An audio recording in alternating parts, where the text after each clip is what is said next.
Hi, my name is Andrew. I have been going to Christ Church since the beginning, and I've been living in Albuquerque for about 18 years now. I'm a professional musician, and I'm actually moving to New York really soon, so a little heartbreaking there.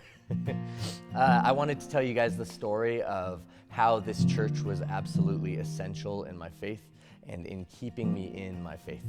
So I'm gonna share a bit of that with you. I had always believed that I was a Christian very firmly, and I think that I have been a Christian since I was 8 years old. I asked Jesus into my heart at 8 years old and chose to follow after him. But in high school, I did not know what I was believing in. In high school, I believed that my value and my worth came from my knowledge. Came from my knowledge of God, came from my knowledge of theology. While never truly pursuing God, I pursued the things of God, hoping that they would satisfy me like a loving relationship with our Creator would. This led to a brokenness when I reached college. I began experiencing friendships that were not always loving and not always kind. These people were saying that they loved Jesus and they were saying that they loved God, and yet for whatever reason, they did not live like that. They would do things that seemed ungodly to me. They would do things that I was like, well, there's no way that this human being can love Jesus. There's just no way. That began spiraling in my head. I began looking at my own life and seeing my own sin and asking, why hasn't God removed my sin yet? Why hasn't Jesus taken away my sin? And then I began looking at others and seeing, well, they keep sinning and they keep sinning. And if everyone's sinning, then how are they Christians? And who is Christ? And what is the purpose of being a Christian if people just go on living like they do? And it became dark, and I chose to begin living as I wanted. I was afraid of living a life dedicated to a purpose that was not fulfilling and was honestly not real. And I ran from God's people, and I ran from God.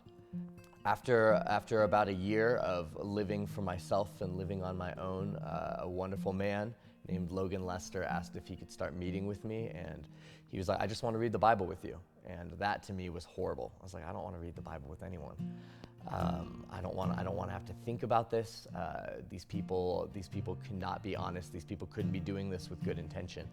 And man, I just kept meeting with Logan, and he showed me God's love every week by continuing to meet with me. And meanwhile, if I tried to skip on church and if I tried to not come to Christ Church, I would get 15 calls from 15 different friends asking where I was. And if I was off and I didn't want to talk about where I was and how I was doing, I'd get 3 or 4 people asking, hey, what's going on today? We really love you and we're praying for you. And frustratingly, person after person after person at this church continued to ask me how I was and call me back to Christ. After a year of meeting with Logan, I began feeling my heart soften. He was relentless in his pursuit of friendship with me and just desiring to speak with me every day about Jesus and about how Christ had changed his life.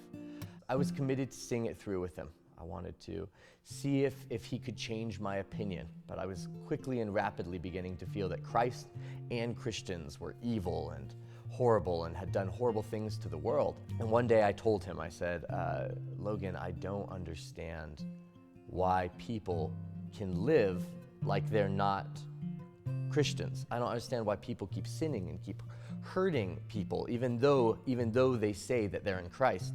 And Logan told me something really incredible. He said, don't expect Christians to be Christ.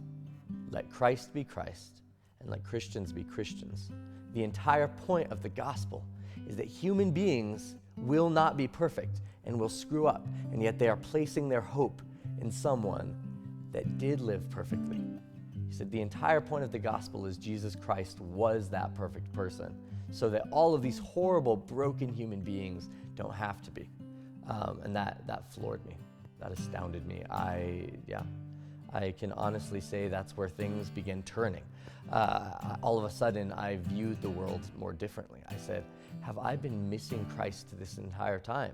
And looking to other things to be Christ for me. And over years of redemption and over years of continuing to meet with my gospel community and my wonderful community group leader and my wonderful friends and all of these people within this church that were committed to seeing me know Christ, I began to slowly feel my walls come down, my heart began to soften, and I began to believe that Jesus did not come to save healthy people.